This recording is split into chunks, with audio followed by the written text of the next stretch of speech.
Good evening. I'm going to try something a little different here. That is the moon. I know, it looks like a painting. Let's bring it back out a little bit. I'm basically in the same spot I was for the other part, except for this time we're looking at the moonlight and the waves on the beach.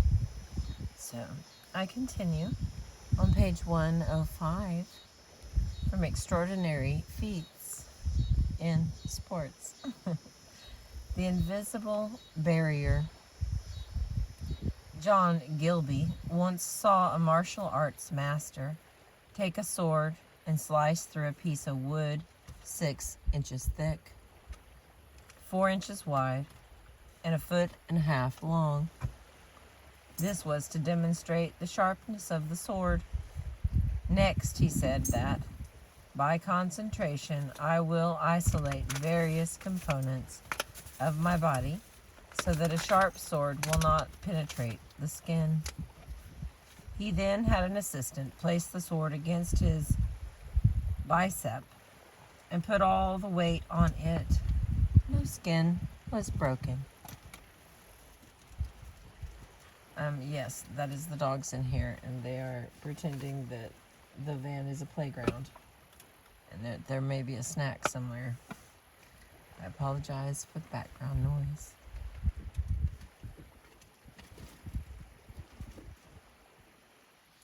There was only a slight red line caused by the pressure of the blade. Finally, he asked Gilby himself to strike with all my strength at his left forearm. He enjoined me to focus well, since if I hit his upper arm inadvertently, it would be unfortunate. I took the sword from the assistant, focused on Haros's arm, and brought the sword down sharply. In an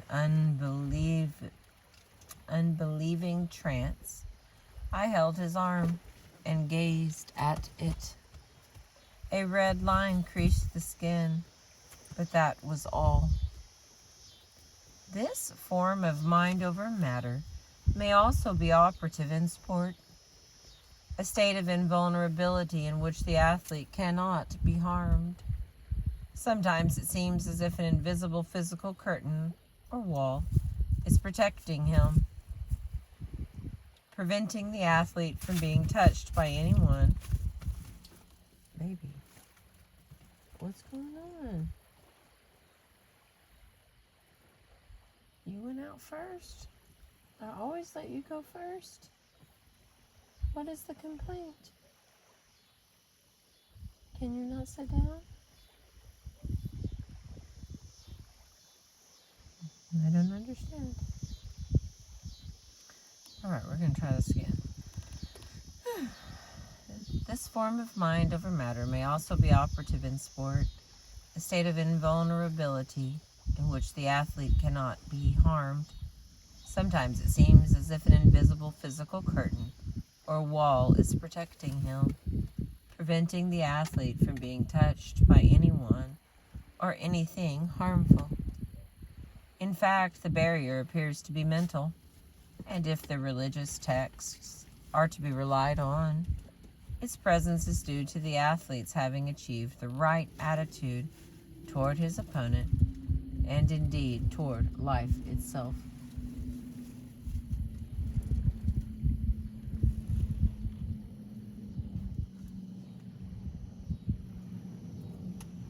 That sounds like a plane. A very big one at that. Okay.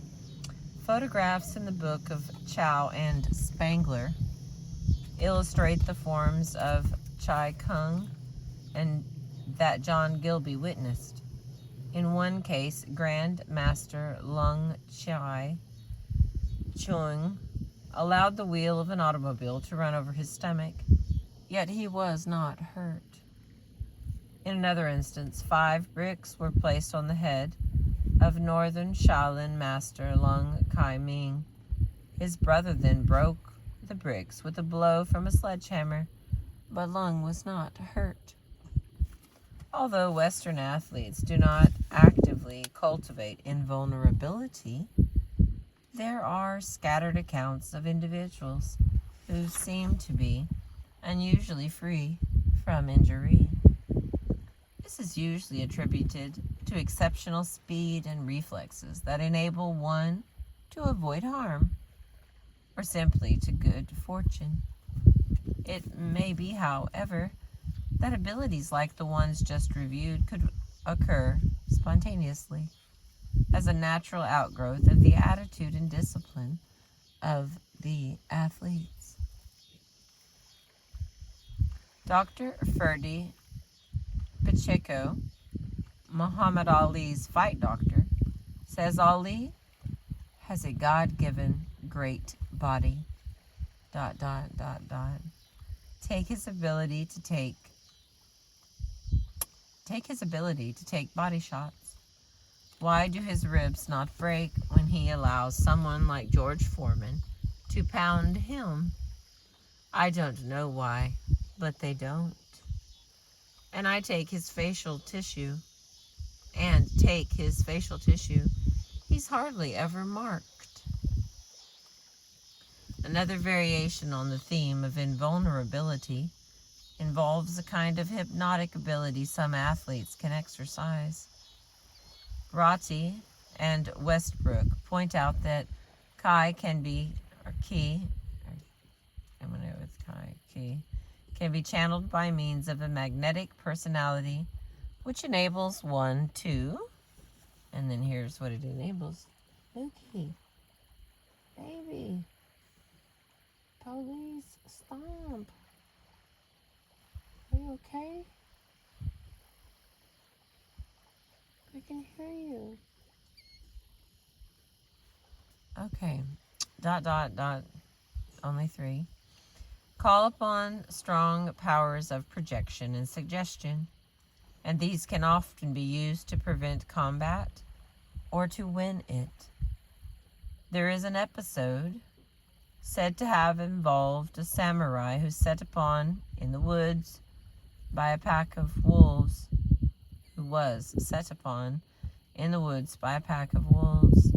He merely kept walking straight ahead, his countenance so stable, aware, and potentially explosive that the animals were frozen in their tracks, while he passed safely through their midst. Other episodes mention men lying in ambush only to confront a victim who, simply by gazing at them, terrorized them so effectively that they were immobilized. Bobby Orr seems to have exercised a similar influence on the Chicago Blackhawks when the Bruins defeated them in 4 straight games in the 1970 Stanley Cup. In trying to account for the Hawks' poor showing, sports writer Gary Ronberg says, admittedly, Orr is the finest player in the game today. Does he also have hypnotic powers? In the past, respect for excellence never prevented opponents from breaking lances with a Rocket Richard or Gordie Howe. Yet there was Orr, gliding along as if shielded by an invisible barrier, as the Hawks sleep-skated, sheep-like, in his wake. One of the most amazing moments of any Cup series came in the 3rd game, when Orr skated behind the Chicago net with 3 Hawks chasing after him, and then leisurely set up the easiest kind of goal. Ronberg also quotes a teammate of Orr's who marveled that only a couple of Blackhawks had been willing to mix it. ... Hell, everybody else was just standing around watching Bobby fly, like they were in awe or something. Something unusual may have been happening in these cases, something related more to attitude and state of mind than to reflex and muscle. We cannot say that psychokinesis was definitely involved, but we do suggest that these events might not be due to physical abilities as we normally perceive them. To understand why other possibilities may be involved, we must first open our minds to other explanations. All right, now this is the last one. Section is called Mind Over Matter for Chapter 4. And then Chapter 5 will be Sport and Mysticism. All right, Mind Over Matter on page 107. Does mind directly influence matter in sports situations? Only those whose minds are completely closed would definitely rule it out. If we assume only the possibility that PK occurs in sport, then do we have any clues as to how it can operate? Sport constantly shows us how the mind imposes barriers on what the body can do. The mental barrier, this tendency to set a limit on what humans can or cannot do, is what needs to be overcome. Time and again it has been shown that once one athlete breaks through a barrier,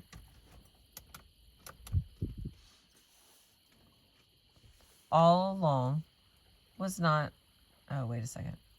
Time and again it has been shown that once one athlete breaks through a barrier, other athletes will soon follow, thus showing that the barrier all along was not physical, but mental. French mountaineer René Dittert, D-I-T-T-E-R-T, in case you want to look that up, observes, and then here's his quote, "It is a strange fact, but one that has always proved true, that where one man has imposed his domination over the elements, another man can pass through. The way is open, because the forces of nature have waited for man to prove himself master before submitting." Arnold Besser notes, after discussing barriers to breaking records in sport, the final striking impression is that when a record is finally broken by one man, it opens the way for others to do the same. In this connection, sports writer and runner Kenny Moore makes an interesting point in his article on Henry Rono, Washington State track star. He says that in Rono's native Kenya, the living conditions demand a, quote, realism, a clarity of judgment about such things as pain and effort that is difficult for you Westerners to share. Moore considers that this cultural factor has important implications as far as Rono's capacity to break records is concerned. Excuse me. Rono has no illusions, which is good, because the case has been made that it is our illusion that we can go no faster that holds us back. Perhaps the biggest barrier of all is the belief that although we can move our bodies directly, we cannot move anything beyond their reach. But what if we are viewing the problem through the wrong end of a telescope? 30 years ago, a psychologist, R.H. Thoulis, that's how it's spelled, and a mathematician, B.P. Weissner, put forth an hypothesis that, oh goodness, what's going on with my light here? There we go. All right, let's run that battery down. I got like one page left. Stay with me. Okay. B.P. Weissner put forth a hypothesis that, if true, would provide an explanation for some of the unusual feats described in this chapter. back to quoting, I control the activity of my nervous system, and so indirectly control such activities as the movements of my body and the course of my thinking, by the same means as that by which the successful psychokinetic subject controls the fall of the dice or other object. Excuse me. I have to say I'm enjoying this.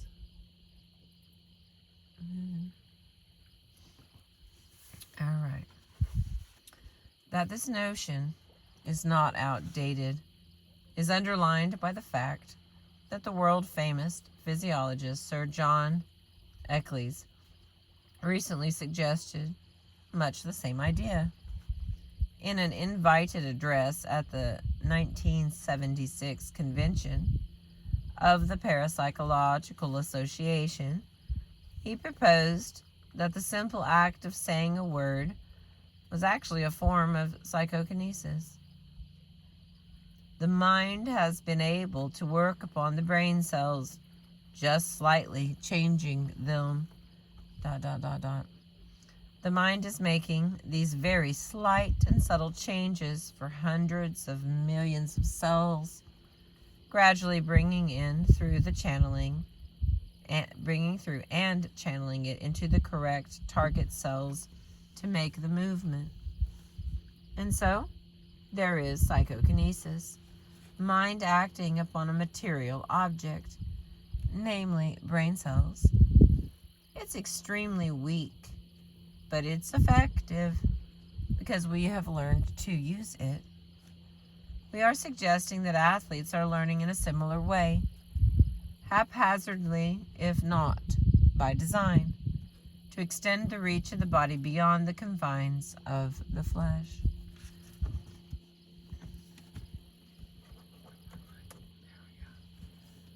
What if it is really the mind that is accomplishing these physical feats? What if an athlete can control his muscles the same way that a PK subject in the laboratory can control the throw of a die? If this hypothesis is correct, it removes a mental barrier, for if it is the mind that is the prime mover, then the muscles are just as much outside the mind as is a die face or the table lamp that Johnny Miller feels we will one day be able to move by mind alone. Or put the other way, the die face or lamp are no more outside the reach of the mind than one's muscles. The literature suggests that a few individuals who are able to perform mind-boggling feats view reality in just this way.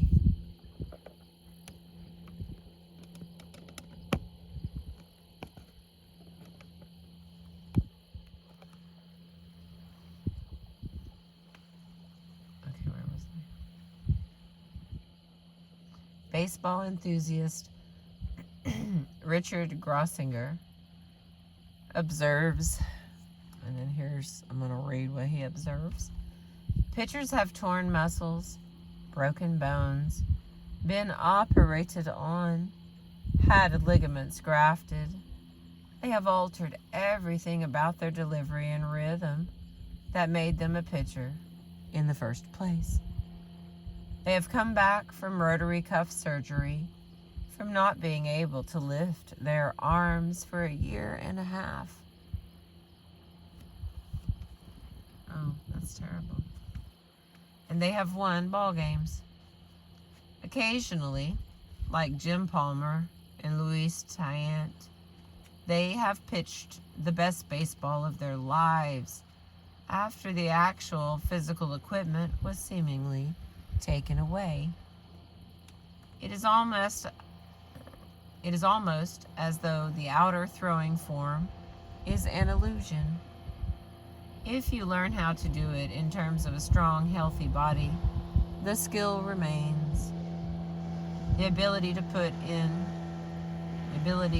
it over long after the body ceases to back it. An inner image of the entire pitching sequence is regenerative, like a reptile limb. Now the last paragraph of chapter 4 on page 109. Reading these numbers. The abilities reviewed in this chapter suggest that some of us are demonstrating in sport that we can extend our boundaries beyond the confines of our bodies. It appears that the body is not so much the end of sport as the beginning. It is a centering point, a place to start from.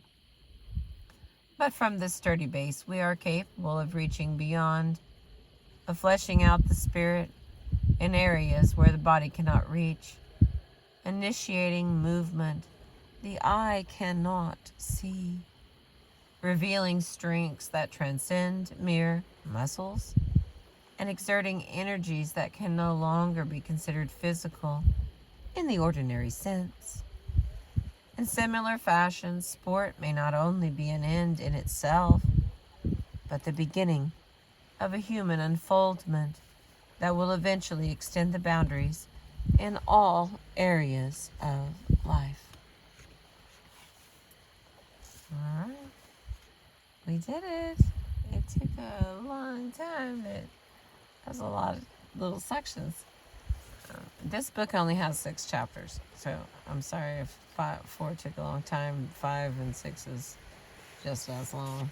But the next one will be Sport and Mysticism, and included in it is the spirituality, evocative element of sport, the physical and mental demands of sport, sport's sacred time and space, sustained and focused attention, detachment from results, sport's creative and integrative power, sport's exploration of human limits, and I'm not going to say that word because I'm not sure about it. All right. We did it, and we did it with the moon. This was fun. I think I may have a couple of other moon ones. I just closed the book without putting my marker in it. Oh, that's because it's chapter 5.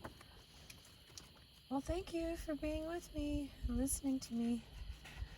You know, I appreciate you. I will be reading again to you tomorrow, I hope. If you're listening to this tonight, go outside and look at this amazing moon. I appreciate you.